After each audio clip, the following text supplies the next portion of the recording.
What's up, everybody? We got a fun one today. A few days ago, I did a list of uncommons that I thought were good that are currently in standard format. Now, what that means is we're talking about Neon Dynasty, Crimson Vow, Midnight Hunt, Forgotten Realms, Strixhaven, Kaldheim, and Zendikar Rising. We're talking about Mythics today that are budget, that I think are going to do well in Commander. I see potential in them, and the video starts right now.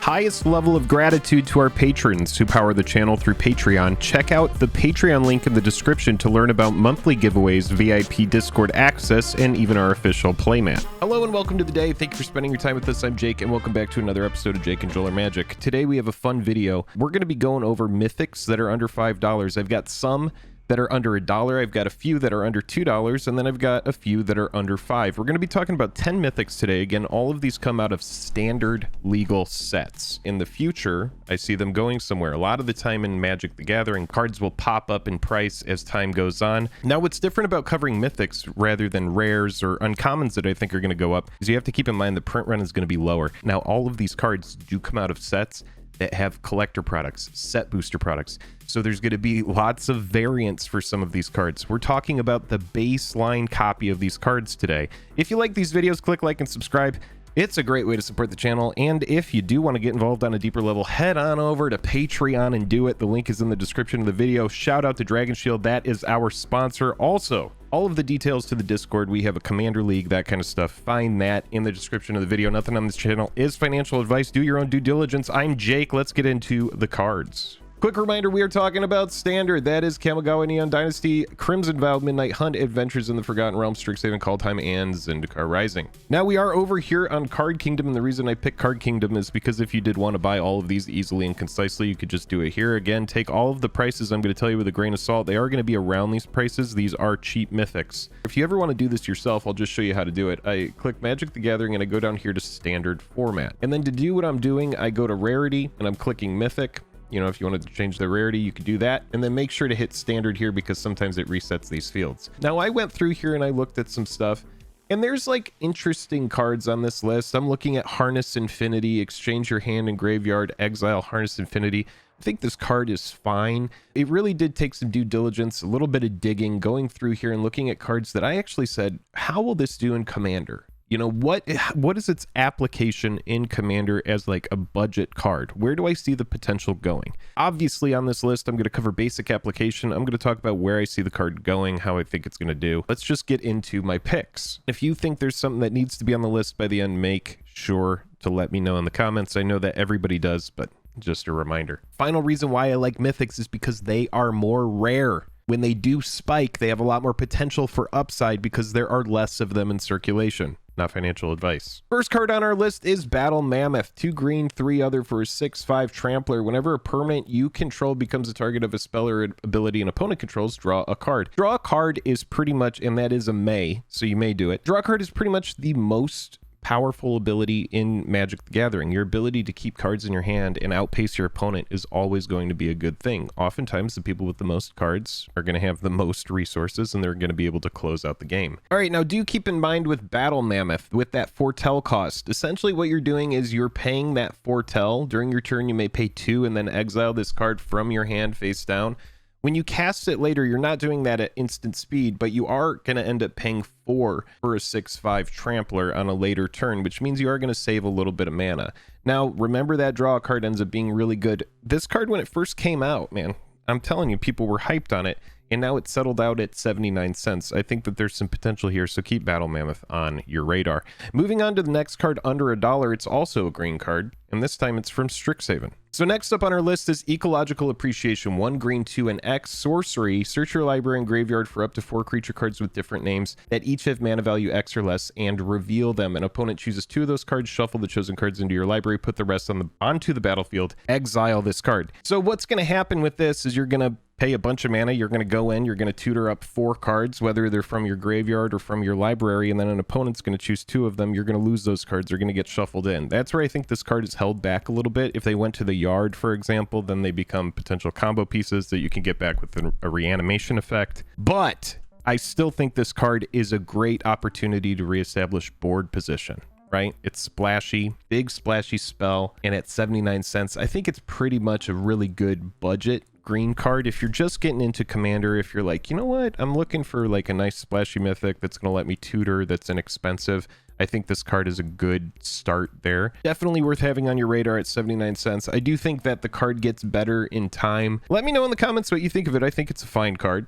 Next card we have is from Zendikar Rising, and this card is also under $1. And it's funny because when this card came out, people were comparing it to Snapcaster Mage, which I do think is a little bit of a stretch. For 1 blue and 1 other, you're getting a 2/1 Seagate Stormcaller. It has a little kicker ability on there for 1 blue and 4 other. When Seagate Stormcaller enters the battlefield, copy the next instant or sorcery spell with converted mana cost 2 or less you cast this turn when you cast it. If Seagate Stormcaller was kicked, copy that spell twice instead, and you may choose new targets for the copies.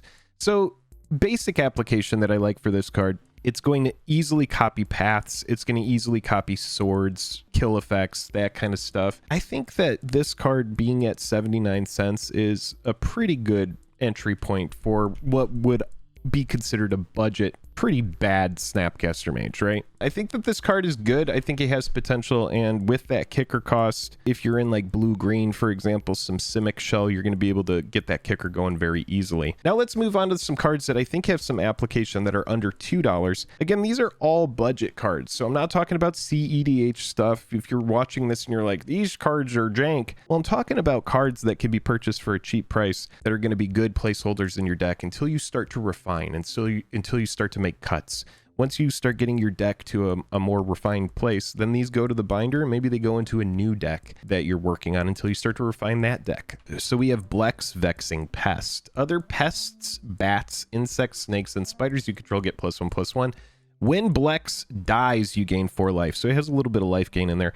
It also has another side to it, which reads, look at the top 5 cards of your library. You may put any number of them into your hand and the rest into your graveyard. This is sorcery speed.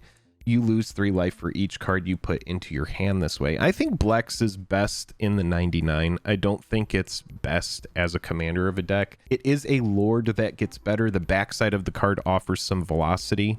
It emphasizes creatures. Other side is great for graveyard strategies as well. Velocity is a big thing in this game, being able to draw cards. This card is super versatile, and as we get more pests, more bats, insects, snakes, spiders, the card gets better in time. I know that it being a lord for those is a little bit lackluster, but I still think that given the backside of this card and given the fact that it is a lord on the front for some lesser emphasized creatures, makes it notable, especially at $1.79. Next card we have on our list is Enduring Angel, also under that $2 mark.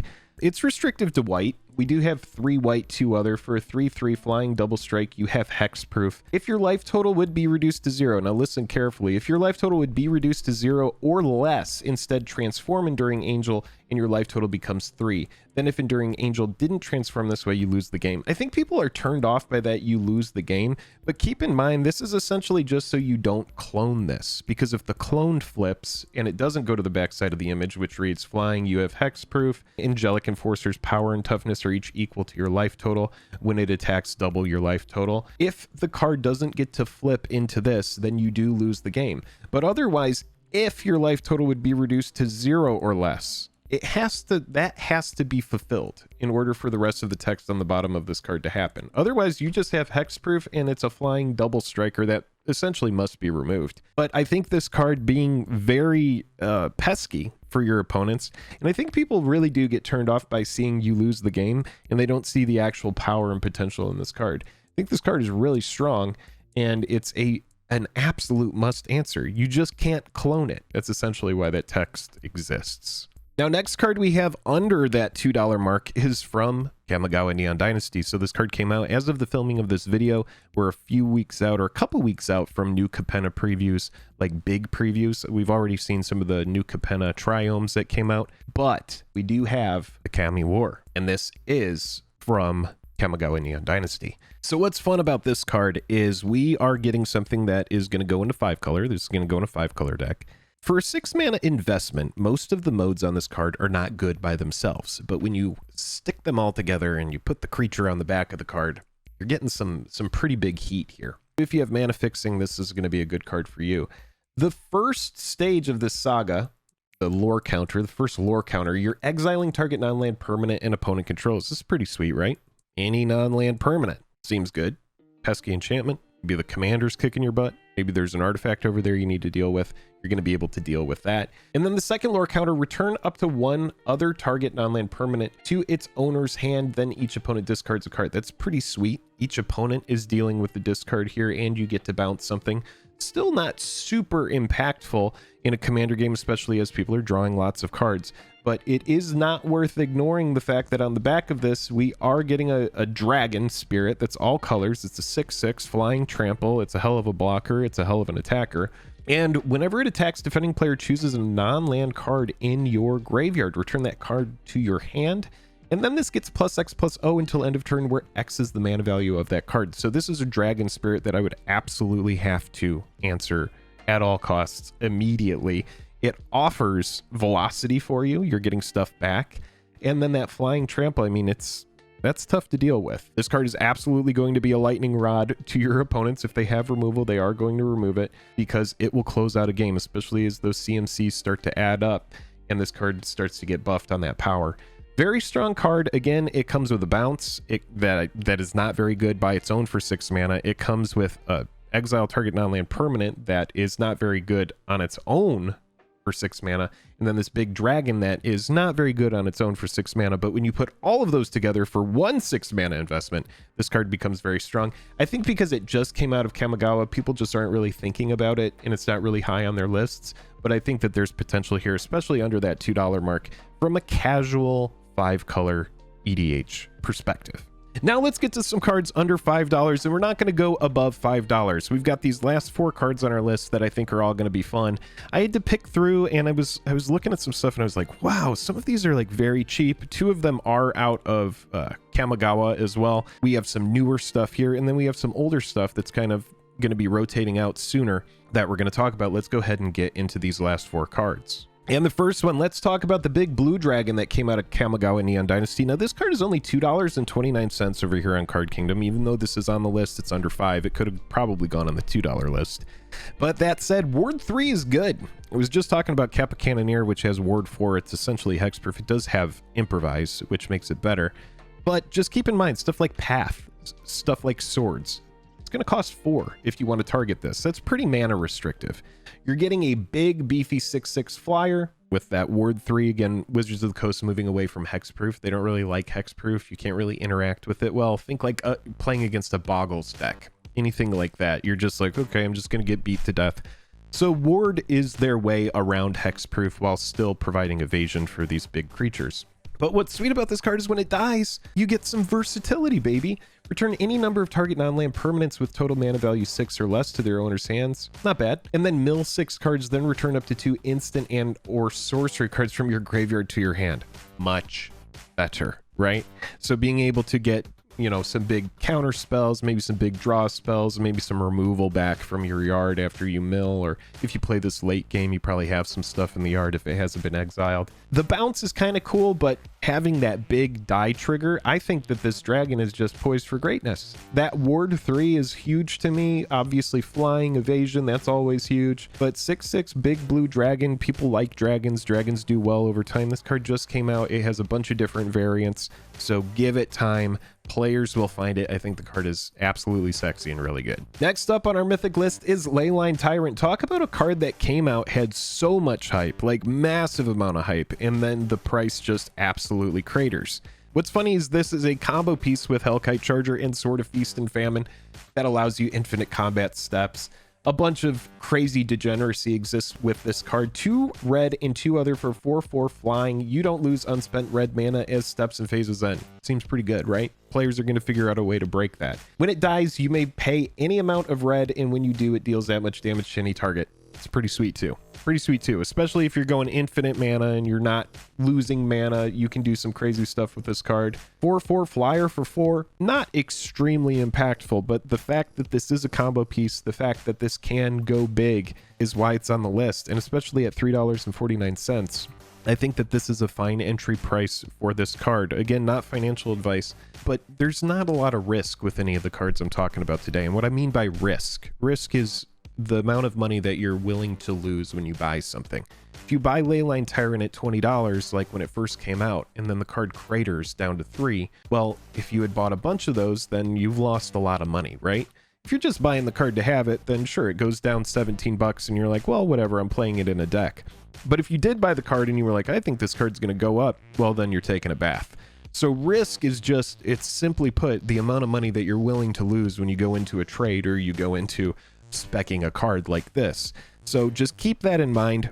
A lot of stuff on here, low risk. We have new cards just coming out that have barely established their price points that are all still very low. None of these cards have really been affected by time. Again, we're talking about cards that are all currently in standard format. Let's get into the next card, which is Kura. All right, so Kura the Boundless Sky. Another versatile card. Man, this card is awesome. $4. You're getting a big, beefy green flyer. Green flyers are rare if you're just now joining Magic the Gathering. They're hard to find, but it also has Death Touch. So you're getting a 4/4 flying Death Touch for 5. It's okay. The 4 power, 4 toughness, a little bit lackluster on the card, but keep listening. When it dies, choose 1. Search your library for up to 3 land cards, reveal them, put them into your hand. Those are land cards. Those are not basics. Go grab your Wasteland. Go grab your Boseiju that's going to make it to where your cards don't get countered when you play them. Your instants and sorceries. And the other part of the card, create an XX green spirit creature token where X is the number of lands you control. All right, so what if a card came out in the future that was, if you would choose 1 mode when a creature dies, instead choose 2. Some sort of like 1 cost artifact that's going to make it to where your modal spells do more. I'm just talking about potential hypothetical cards that could come out in the future that make cards like this better. A modal big beefy dragon Death Toucher flyer that when it dies you're getting to either create another body to replace it that also needs to be answered, or you're going to search up lands, which is going to be ramp, or they are going to be lands that have utility. Maybe it's like you're grabbing a buried ruin so that you could simply get an artifact out of the graveyard that you have had destroyed. There's so many different lands that do so many different things. Maybe it's a roadside reliquary and you're just trying to get a land back that you can sacrifice because you not only have an artifact and enchantment, you want to just draw 2 cards. There's a bunch of different lands that you can grab with this. I think that this card is absolutely just stellar. Answer stuff in the air. It just is a 2-for-1. And I think for 5 mana, that's really good in Commander. And then finally, last card on the list. I know that sometimes it sounds like I'm rambling on here. I have my notes and I'm looking at the screen and I'm thinking about the card myself. These are typically lists that I put together for myself. I'm typically like, you know what? It's time to go through and search through Standard and see what the standouts are. Well, these are the standouts, in my opinion. There are some fun stuff. I mean, I cut like Blot Out the Sky, which I think is a great card, but it's just not as impactful. It's super mana intensive. There's like some very expensive mana intensive cards in this Mythic slot, but I think that at some point you really do have to like cut and refine and find the good pieces. And I think that we found some of the best pieces here at under $5. Last card on the list is Shadrick's Silver Quill. Now, this card under $5 is the most expensive card on our list at $4.49. We have a Flying Double Striker for 5 in black-white, little 2/5 here. Now, this came out of Silver Quill and Strixhaven, and I think this card is awesome. You're getting a Flying Double Striker. It's modal. It's good for the team. It has velocity. At the beginning of combat on your turn, you may choose 2. Each mode must target a different player. Target player creates a 2/1 white and black Inkling creature token with flying. Target player draws a card and loses a life, or target player puts a 1/1 counter on each creature they control. You may choose 2. You can't choose all 3. Each mode must target a different player. If you want to draw a card, maybe make an Inkling for somebody else. Something that's less impactful. If you want to make an Inkling, maybe a political play where you say to somebody, hey, who wants to draw a card that doesn't want to attack me next turn? I do like political cards. I think this card is fun. I think the art is sick. I think that Double Strike is amazing. You know, as soon as you get a sword on this thing is just like, all right, well, it's probably time to answer this. I think this card is fine in the 99, and I also think it's fun as a commander. So that is my list. We have some really fun cards today. We have some cheap mythics. What mythics are on your radar? Leave it in the comments. I'm very excited to hear about it. I'm Jake. If you've made it to the end of this video, then that means that you probably like Commander and you wanted to hear all the picks.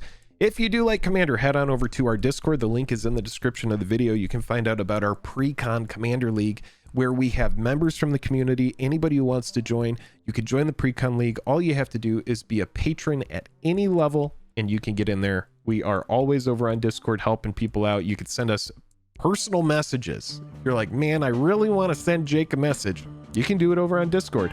Until next time, I will see you next time.